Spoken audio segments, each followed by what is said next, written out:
মাননীয় প্রধানমন্ত্রীর কাছে প্রশ্ন যে আমরা এই বিষয়টা দেখছি যে বিভিন্ন সময়ে বিভিন্ন সরকার যখন পরিবর্তন হয় দেখা যায় যে তারা তাদের দলীয় কিছু লোকজনকেও এই মুক্তিযোদ্ধা তালিকাভুক্ত করে, আবার পরবর্তী আরেক সরকার এসে কিছু ছাঁটাই বাছাইও করে। আসলে সত্যিকার অর্থেই যারা প্রকৃতপক্ষে তাদেরটা কেন হচ্ছে না? আজকে আমরা এই ৫৫ বছর পর আমরা সেটা জানতে পারছে না, জাতি জানতে পারছে না।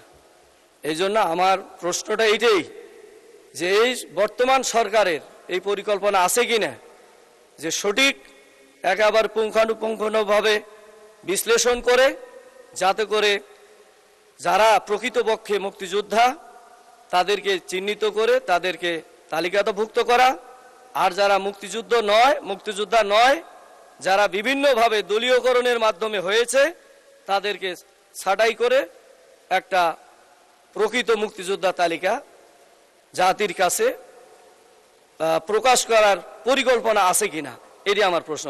মাননীয় স্পিকার, আপনাকে ধন্যবাদ। ধন্যবাদ মাননীয় সদস্য। মাননীয় প্রধানমন্ত্রী।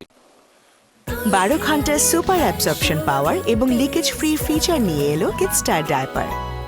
ধন্যবাদ মাননীয় স্পিকার। মাননীয় সংসদ সদস্য, আপনার প্রশ্নের পরিপ্রেক্ষিতে আমি বলতে চাই, আপনাকে একটু আমি স্মরণ করিয়ে দিতে চাই, বাংলাদেশ জাতীয়তাবাদী দল হচ্ছে শহীদ রাষ্ট্রপতি জিয়াউর রহমানের গঠিত দল। মাননীয় সংসদ সদস্য, আপনাকে একই সাথে আমি স্মরণ করিয়ে দিতে চাই, শহীদ রাষ্ট্রপতি জিয়াউর রহমান একজন মুক্তিযোদ্ধা ছিলেন, মাঠে থেকে যুদ্ধ করেছেন, এবং শুধু তাই নয়, শহীদ রাষ্ট্রপতি জিয়াউর রহমান স্বাধীনতার ঘোষণাও দিয়েছিলেন। বর্তমানে দেশ পরিচালনার দায়িত্বে বাংলাদেশ জাতীয়তাবাদী দল রয়েছে, এবং একটু আগেই বললাম এই দল বীর মুক্তিযোদ্ধা স্বাধীনতার ঘোষক শহীদ রাষ্ট্রপতি জিয়াউর রহমানের দ্বারা গঠিত এই দল। খুব স্বাভাবিকভাবেই বাংলাদেশ জাতীয়তাবাদী দল বিশ্বাস করে মনে প্রাণে যে মুক্তিযোদ্ধা এবং মুক্তিযুদ্ধের প্রতি তাদের দায়িত্ব, পবিত্র একটি দায়িত্ব রয়েছে। এবং সে কারণেই আমি একটু আগেই আমার মূল প্রশ্নে এবং একই সাথে সম্পূরক প্রশ্নে আমি বলেছিলাম যে যাদের দায়িত্ব ছিল দেশ স্বাধীনের পরে একটি সঠিক নিরপেক্ষ তালিকা তৈরি করা মুক্তিযোদ্ধাদের, তারা সেটি করেনি।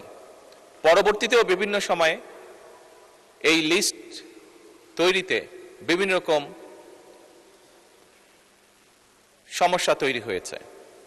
বর্তমানে সরকার চেষ্টা করছে বিভিন্ন বিশেষজ্ঞদেরকে নিয়ে যাতে আমরা একটি পূর্ণাঙ্গ সঠিক মুক্তিযুদ্ধের তালিকা, মুক্তিযোদ্ধাদের তালিকা তৈরি করতে পারি।